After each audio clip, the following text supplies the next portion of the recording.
Magandang gabi po sa inyo lahat. Alam kong malungkot tayong lahat sa nangyari, no?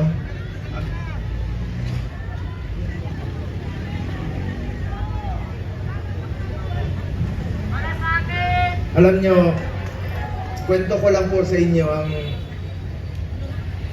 huling balita ko kay Tatay Digong. Matagal kaming pagkasama. Alam nyo, higit pa sa tatay ang turing ko sa kanya.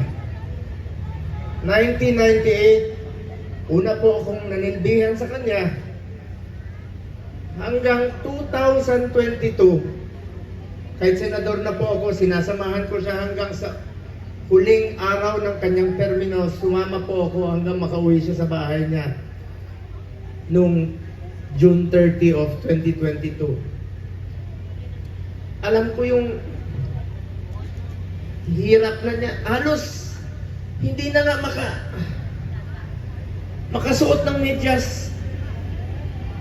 Sinong magme-medyas sa kanya doon?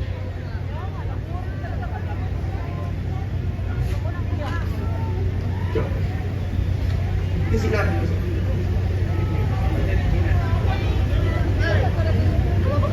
Alam niyo, nakausap ko kaninang madaling araw si Attorney Mijaldea pagkatapos ng hearing nila at saka si Ma'am Hanilet.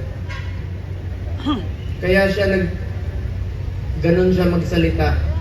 Dalawang dahilan, maaaring nag-a-adjust sa oras, at ang pinakamasakit sa lahat, yung sinabi sa akin ni Attorney Mijaldea na hindi binibigay sa kanya yung gamot niya.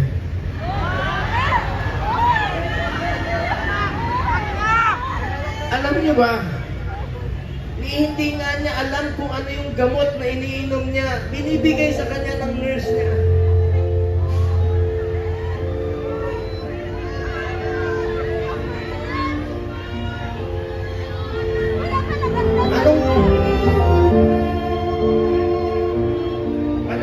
Anong gusto nilang gawin kay Tatay Digong?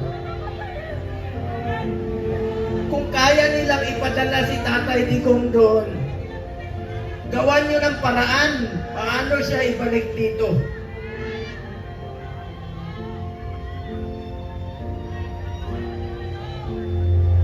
Ang gusto nyo basahin ko yung mga medisina niya.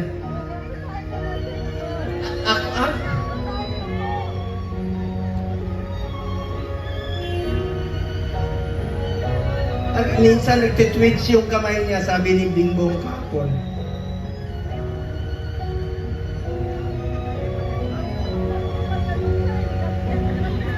Kaya sa lahat ng mga politiko na nakinabang kayo sa panahon na pinansin kayo ni Tatay Digong. 6 na taon kayong pinansin ni Tatay Digong. Yung iba dyan, pinupuntahan pa namin yung birthday. Makakatulog pa ba kayo? Tulungan nyo naman si Tatay Digong.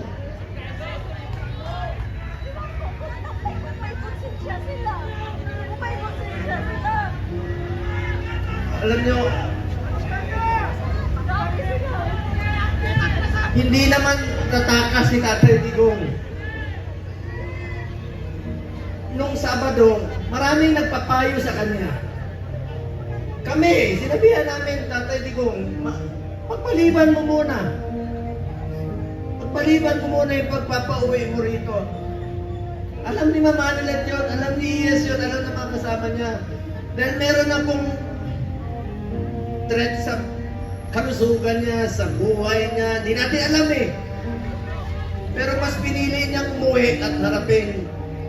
Ibig sabihin nun, hindi tatakas si Tatay Digong. Hindi tatakbo si Tatay Digong na hindi na nga niya kaya tumakbo. Nakasungkot. Kaya pa ba niya tumakbo? Mga politiko, nananawagan ako sa inyo. Pinansin namin kayo sa 6 na taon, hindi namin kayo pinabayaan. Tulungan nyo naman Tatay Digong. Tulungan nyo naman. Nangungulila lahat. Alam nyo, hindi, pagdating niya, ako mismo, meron na akong pass para sunduin kasama ko yung 3 doktor niya. Then schedule po siya magpa-check up sa Cardinal Santos. Bagamat since 2022, di na kami alam niyo, 1998 hanggang 2022, halos araw-araw kami magkasama. 360 days out of 365 days magkasama kami. Noong 2022, may trabaho na po ako bilang senador, hindi na ako nakasama sa kanya. Pero hindi ko po pinapabayaan yung medical niya dahil yun po ang pinangako ko sa kanya hanggang sa pagtanda niya, hanggang sa kamatayan niya, hindi ko po siya iwanan. Lalong-lalo na po sa medical. Alam niyo, nakaraang 4 na buwan, monthly siya nagpapa-check up. Yung dinidrip po siya. You may check with the doctors. I-check niya sa hospital. Kaya samahan ko siya doon, dinidrip siya para umaba ang kanyang buhay. Scheduled sa March 12. Pero ngayon, pati gamot ipagkakait. Sinong mananagot niyan pag may nangyari kay Tatay Digong? Ibangan! Ibangan! Ibangan! February, umpisa nung December, diyan sa Cardinal, sinamahan ko siya. Sinama si Ma'am Hanelet. Enero, bumalik uli kami. Pebrero, bumalik uli kami. March 12 po siya schedule ulit para sa pagpapagamot niya. Pinagkait nila. Pati gamot, ayaw bigay sa kanya. Alam niyo, wala siyang tsinelas. Pati tsinelas. Pati tsinelas niya, wala. Nakapaa. Muli namin pag-uusap, nasa eroplano siya. Sabi ni Bingo, Atty. Mejardea, nakapaa siya. Buti na lang, may nagsuot ng kanyang suot kahapon. Hindi niya kaya. Ang lamig doon. Alam niyo, salamat sa piloto niya. Isang co-pilot doon. Binigay niya yung kalo niya kay Tatay Digong. Alam niya naman namin. Binaba siya sa stretcher, mag-isa siya. Hindi alam ni Atty. Mejardea, saan siya dinala.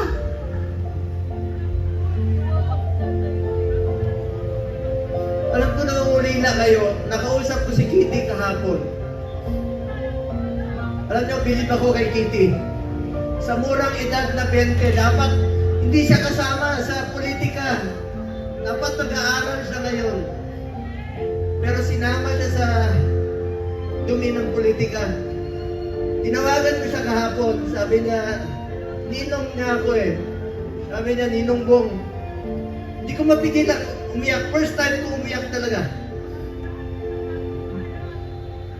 Na kausap siya. Sabi niya sa akin,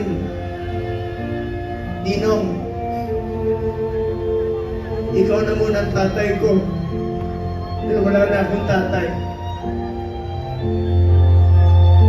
Sa murang edad, pero matapang si Kitty ah.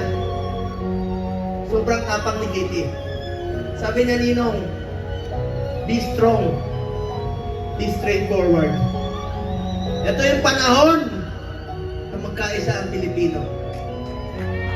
Magkaisa tayo para kay Tatay Digong. Nakikiusap po ako, manghinahon po tayo.